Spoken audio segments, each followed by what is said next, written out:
आता बा आपल्याजवळ लेबर अवर्स आहे 18,600. आता इथे दोन कन्फ्युजन दिलं आहे बरं. Maximum possible unit sales potential आणि युनिट प्रोड्यूस अँड सोल्ड. तर सगळ्यात पहिले काय करायचं, मॅक्झिममचं घेऊन घ्यायचं. Maximum according to the rank. Clear. यहाँ पे रैंक है सी, फिर रैंक है बी और फिर रैंक है ए. तो एडजस्ट कहाँ पे करना है, ए में. क्लियर. तो ये ए सॉरी ये सी बी ए हो गया. क्लियर. मैक्सिमम पॉसिबल यूनिट देखो, सी के कितने हैं 1500, बी के कितने हैं 5000, ए के छोड़ दो. क्लियर. अब मैंने बोला सी को पर आवर लगता है 2, पर आवर लगता है 2, रुपये नहीं गिन रहा हूं, ये ध्यान में रखो. रुपयाचा इथे प्रश्न नाही, आपण अवर्स काढतो आहे. Be careful. ओके. 2 गेले म्हणजे हे झाले तुमचे 3000 आवर्स गेले.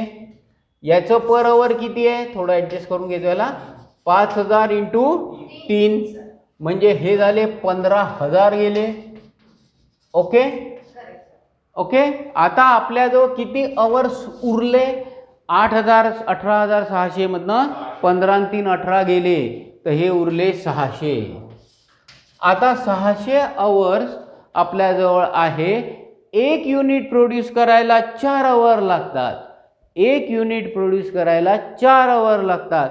तर 600 आवर्समध्ये किती युनिट बनतील, तर मी मल्टिप्लाय बाय 4 केलं म्हणजे काय येईल 600 डिवायडेड बाय 4, तर 150 युनिट बनतील. 150 ना. जमलं आता. हां. आता आपण मार्जिनल कॉस्टिंग काढू. Marginal costing statement. ओके. हे असं ठेवायचं असेल तर असं ठेवा, असंच कॅल्क्युलेशन करू शकता. ठीक आहे. पण जे आपण युनिट घेतले त्यांनीच पर युनिटनी मल्टिप्लाय करायचं आहे कॉन्ट्रीब्युशनला, हे लक्षात ठेवायचं. नाही तर ABC करा. ओके. As you wish. तुम्ही CBA पण करा, तर मग CBA असं घ्या आणि ABC घेतलं तर हे असं घ्या, पण युनिट बरोबर जे पाहिजे ते हे. ठीक आहे. तर मी चलतो रँक प्रमाणेच. हां. सीचे युनिट मी प्रोड्यूस केले 1500 मल्टिप्लाय बाय 22 रुपये. बीचे युनिट प्रोड्यूस केले 5000 मल्टिप्लाय बाय 24 आणि एचे फक्त 150 युनिट प्रोड्यूस केले मल्टिप्लाय बाय 25. काढा. 1500 इंटू 22 किती आलं 33,000. 1500 इंटू 24 5000 इंटू 24 1,20,000 आणि 150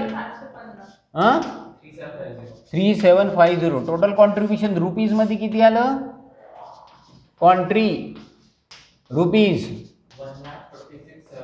1,56,750. ओके. एवढं कॉन्ट्रीब्युशन आलं. आता याच्यातनं आपल्याला फिक्स कॉस्ट जी मायनस करायची आहे ती पॉसिबल सेल्स युनिट दिले आहे. पहा किती दिले आहे, एचे, बीचे आणि सीचे. हां हां हां 4,000 5,000 आणि 1,500. ओके.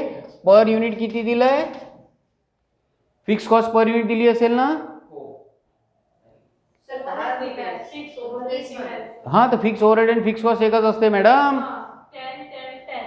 कसं होईन का होईन.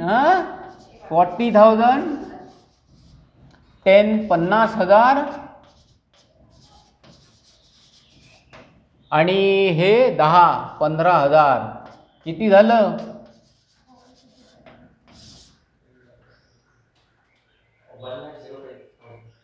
प्रॉफिट किती आला पहा, मायनस करा ते. 50 आणि 40 90 90 मधनं 1,05,000 गेले. 51,750 हा तुमचा प्रॉफिट आहे अकॉर्डिंग टू द मार्जिनल.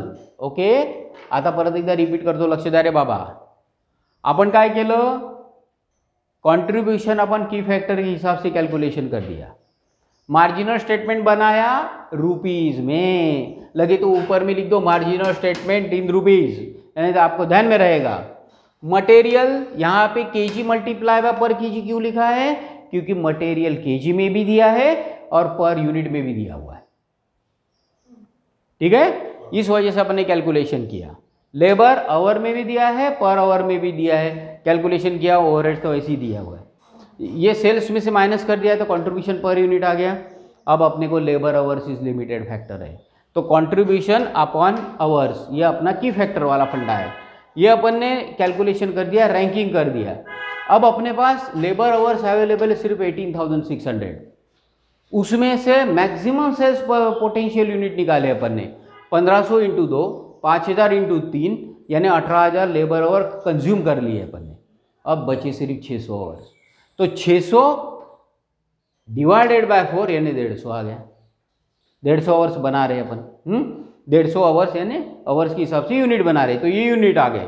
तो ये आ गया 1500 multiply by 22 contribution per unit, 5000 multiply by 24, ये रुपए में है, हाँ ये रुपए में, इसमें और इसमें गलत मत करना, यहाँ पे गड़बड़ होती है, यहाँ पे सबसे ज़्यादा लड़के कंफ्यूज होते हैं। हाँ फिर इसके बाद 150 इंटू 25 कर लिया, जैसी रैंकिंग है उस हिसाब से, और सेल्स जितने प्रोड्यूस किए और सोल्ड किए ये हिसाब से मैंने फिक्स कॉस्ट लगा दी।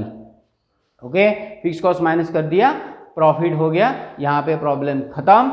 ये अपन देख लो और ये इसके हिसाब से कैलकुलेशन कर लेना, ठीक है, समझ लाता। अहो मॅडम, लेबर नेहमी अवर्स, आपल्या इथे अवर्स की फॅक्टरच आहे, आपल्याला की फॅक्टर 18,000 अवर्स आहे, 18,000 अवर, 3,000, 15,000, परत एकदा रिपीट करतोय, प्रॉब्लेम मध्ये मॅक्झिमम पॉसिबल युनिट पण दिले आहे आणि प्रोड्यूस आणि सोल्ड पण दिलेले आहे, नाही तर तिथे घापा करून याल, हे याला मल्टिप्लाय कराल तर ते 18,600 मध्येच बसेल। आपल्याला की फॅक्टर याच्या जेव्हा जेव्हा की फॅक्टर राहील तेव्हा तेव्हा तुम्हाला मॅक्झिमम पॉसिबल युनिट दिलेले राहणारच आहे। क्लिअर? आपण जे थोड्या वेळपूर्वी जे प्रॉब्लेम पाहिलं होतं त्याच्यात ए आणि बी होतं, याच्यात ए बी आणि सी होतं। आता याचं कॉन्ट्रीब्युशन की फॅक्टरनुसार रँकिंग केलं, हेच महत्त्वाचं आहे, हे आणि हे महत्त्वाचं आहे। आणि इथे कॅल्क्युलेशन करताना इथे कॉन्ट्रीब्युशन की फॅक्टर CPU घ्यायचा आहे आपल्याला, CPU हे जास्त महत्त्वाचं आहे। ओके, हे लिहून घ्या आणि दॅट्स ऑल, आजच्यासाठी इनफ आहे। ओके, आजच्यासाठी इनफ।